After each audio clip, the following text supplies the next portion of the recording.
अस्सलाम वालेकुम व्यूअर्स, आप देख रहे हैं in search of wisdom. Social sciences के बानी इब्न खुल्दून के नाम से कौन वाकिफ़ नहीं है। इब्न खुल्दून 14th सेंचुरी के ऐसे जीनियस का नाम है जिन्होंने तारीख़ पे, फ़लसफ़ा पे, इकोनॉमी पे, सियासियात पे, सोशियोलॉजी पे, एंथ्रोपोलॉजी पे, शरिया और लॉ पे और बहुत सारे दूसरे डिसिप्लिन्स पे काम किया है।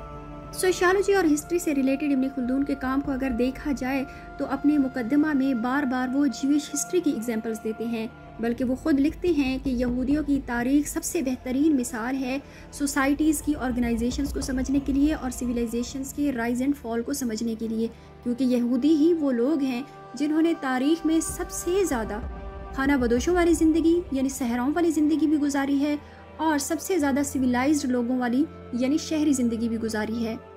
और ये वो ऐसी कौम है जिन्होंने बहुत सारी सिविलाइजेशंस में अपना किरदार भी अदा किया, जिन्होंने बार बार सोशल और रॉयल अथॉरिटी हासिल की और जिन्होंने बार बार सोशल और रॉयल अथॉरिटी अपने हाथों से गंवा भी दी। इसकी क्या वजह थी? ये वजह बयान करने के लिए वो अपनी असबिया थ्योरी और अपने इल्मुल उमरान की बुनियादों पर एक ऐसा एनालिसिस पेश करते हैं जो कि बड़ी ही खूबसूरती से सोशल ऑर्गेनाइजेशन को बयान करता है। इसी वजह से इब्न खुल्दून एक ऐसे मुस्लिम स्कॉलर्स हैं जो आजकल के यहूदियों में बड़े ही जाने माने जाते हैं और मकबूल हैं। हत्ता कि यहूदियों के कुछ स्कॉलर्स ऐसे भी हैं जो ये दावा करते हैं कि इब्न खुल्दून को ये इल्म था और उन्होंने पेशीन गोई की है कि स्टेट ऑफ इजराइल दोबारा से इस्टेब्लिश होगी। क्या इब्न खुल्दून ने ऐसी क्यों पेशीन गोई की थी?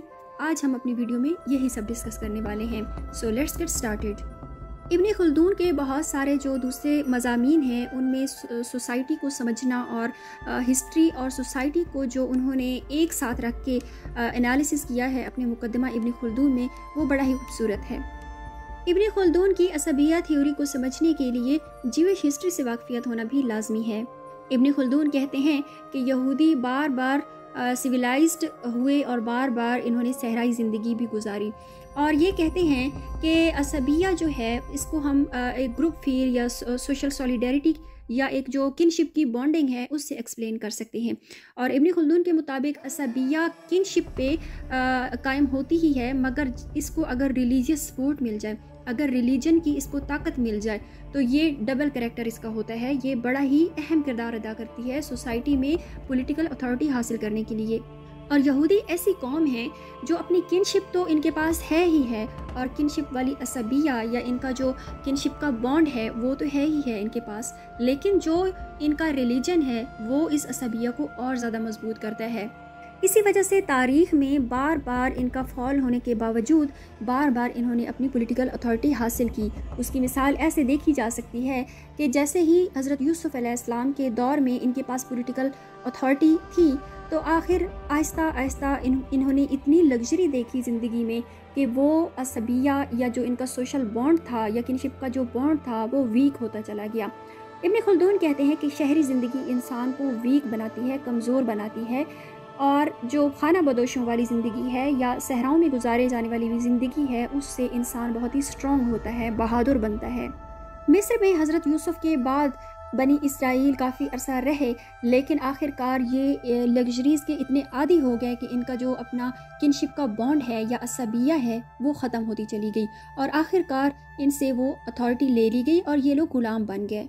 फिर हज़रत मूसा अलैहिस्सलाम के ज़माने में हज़रत मूसा ने वही असबिया दोबारा से जगाई और उस असबिया को जो फ्यूल मिला, जो उसको ईंधन मिला, वो इनके रिलीजन की वजह से मिला। इसी वजह से हज़रत मूसा इन्हें वहाँ से निकालने में कामयाब हो गए।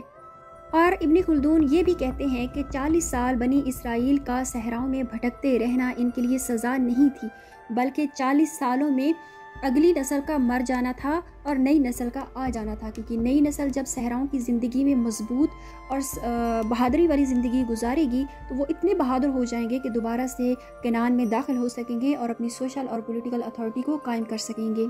इसके बाद इब्न खुल्दून कहते हैं कि जब हज़रत सुलेमान अलैहिस्सलाम के बाद बनी इसराइल 2 हिस्सों में बट गए, यानी किंगडम ऑफ इजराइल और किंगडम ऑफ जूडिया 2 रियासतों में बट गए, तब भी इनके साथ यही हुआ था, क्योंकि लग्जूरियस लाइफ की वजह से इनकी जो बॉन्ड है किनशिप की वो कमज़ोर हो गई, और दूसरा इनका जो रिलीजियस ताल्लुक़ था आपस में, जो एक रिलीजियस बॉन्ड था वो भी कमज़ोर हो गया, और इसी वजह से ये बेबीलोनियन कैप्टिविटी में चले गए।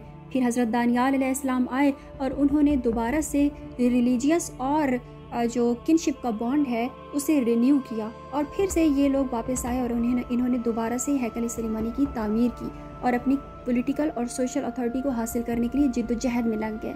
اسی طرح کی بہت سی دوسری مثالیں بھی دیتے ہیں ابن خلدون، اپنے وقت تک کے یہودیوں کی بہت ساری مثالیں دیتے ہیں، یعنی 14 سینچری تک یہودیوں کی ہسٹری انہوں نے لکھی ہوئی ہے اپنے مقدمہ ابن خلدون میں اور تاریخ العبر میں۔ تو کیا ابن خلدون کو یہ پتہ تھا کہ اسرائیل کی اسٹیٹ دوبارہ سے اسٹیبلش ہوگی؟ اسرائیل نیشنل نیوز میں 2004 میں ایک آرٹیکل پبلش ہوا تھا۔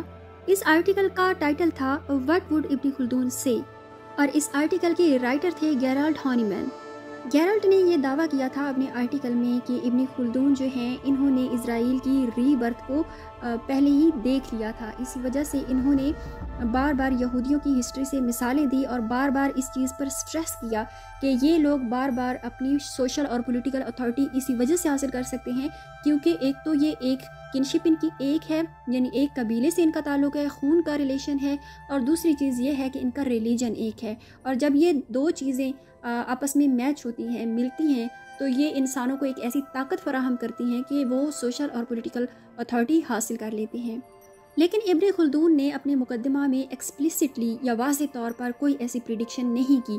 ہاں، البتہ اتنا ضرور کہا ہے کہ اسرائیل کے جو لوگ ہیں، بنی اسرائیل، وہ ابھی بھی سمجھتے ہیں کہ ہم چوزن پیپل ہیں، ہم منتخب شدہ لوگ ہیں، لیکن ان سے یہ سٹیٹس واپس لے لیا گیا ہے، اور اب اگر وہ دوبارہ سے اپنی عصبیہ کو قائم کرنے کی کوشش کریں گے اور اپنی پولیٹیکل اتھارٹی کو حاصل کرنے کی کوشش کریں گے تو پولیٹیکل اتھارٹی تو شاید انہیں مل جائے، لیکن چنے ہوئے لوگوں کا جو سٹیٹس ہے وہ ان سے چھن چکا ہے، اب وہ مزید خدا کے چنے ہوئے لوگ نہیں رہے۔